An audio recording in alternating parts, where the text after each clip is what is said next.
So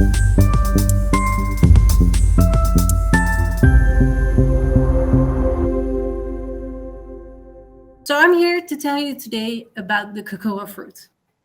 Yes, cocoa is a fruit, and not only chocolate.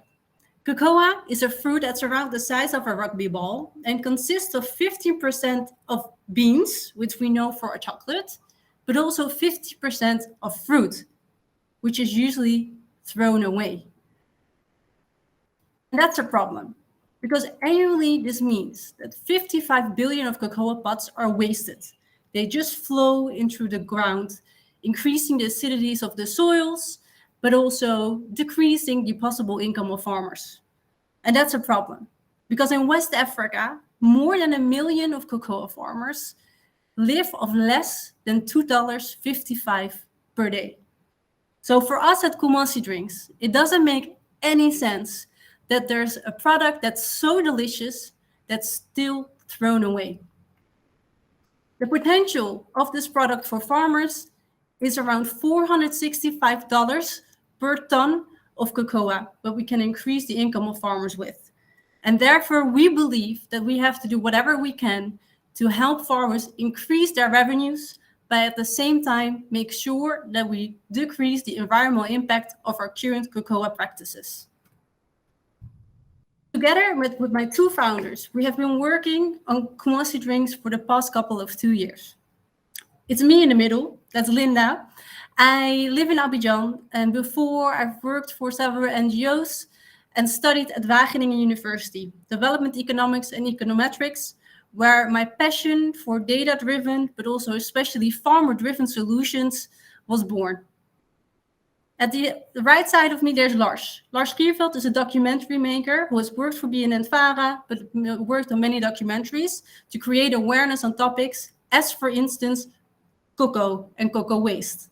Our product was born out of a documentary. And at my left side is Roger Power, who is our salesman. That's his real surname. He is True Power. He focuses on our sales, and he has experience at, for instance, Treatwell and Van Moof. And as Kumasi Drinks, we are building up our chapters. So we started on chapter 1. Since 2021, we have been selling cocoa juice on the Dutch market. But now, due to the work that we've done before, we have got an interest of the cocoa industry to not only sell our products direct to consumer or B2C, we are business to consumer, but to also start selling our products white label. So we are moving to Ivory Coast, which is why I am in Abidjan, to start our own cocoa juice and cocoa pulp factory. This is what our factory is going to look like. This is our supply chain. So we start at the cocoa fruit. As said, the fruit is around the size of a rugby ball, and on the field, so on the field of the farmer, we're able to harvest our raw product, the pulp, directly. This pulp is brought to the impact factory where we press or dehydrate the fruit, and then we bring it to either Kumasi, so it's shipped to the Netherlands to make Kumasi, or it's sold as a product for other companies, as for instance, the Kuiper. But we're also in conversation with Ivorian customers, which I can't mention. But the objective there is to make sure that we can make our current market larger, so we can enlarge our current market and focus not only on our own soft drinks, but also extend that market. Where we have a grand focus on Ivory Coast, as we believe that just as cocoa currently, cocoa should not only be for the Western European market, but also a product that is produced and consumed here in West Africa. This chain is going to be 100% traceable. It's going to increase the income of farmers with up to 30%. And especially, it's going to improve also the waste management on the field.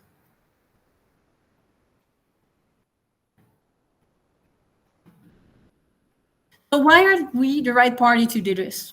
In 2021, we launched Kumasi Drinks, which are two products, Kumasi Gassi and Kumasi Sappi.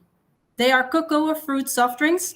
And in the past couple of 2 to 3 years, we've been making a revenue of, this year we'll be making a revenue of 250,000 euros, just based on our juices. We know what consumers like about cocoa juice. We know what consumers do not like, and therefore we are the right party to expand the cocoa juice as an impact ingredient on a larger market. Currently, our products are available at HEMA and Albert Heijn, which are the largest retailers here in the Netherlands. So what are we looking for? We are currently looking for 1 million.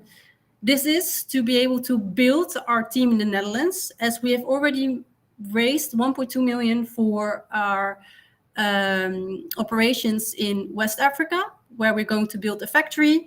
And this is going to be our second round. So we have done one round of 350,000 euros before.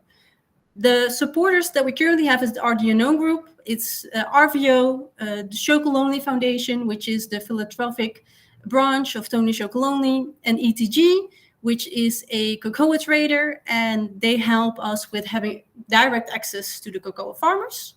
Next to that, we have Invest International as a really important partner, which is not taken into the current equation, but they are our current working capital provider, which means we can both continue working on our B2B future plan, but still be able to produce our products and also procure our products in the future.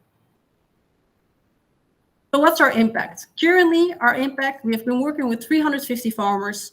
We have saved 1.5 million cocoa pods. We have 40% of women in our chain, a 6% increase in living income, and 30% possible increase per kilo of cacao. What's going to be our impact with the factory? We're going to have 5,000 farmers, annually save 30 million cocoa pods, and decrease the living income with at least 10%. We squeeze cocoa fruit, not the farmers. Thank you for your attention.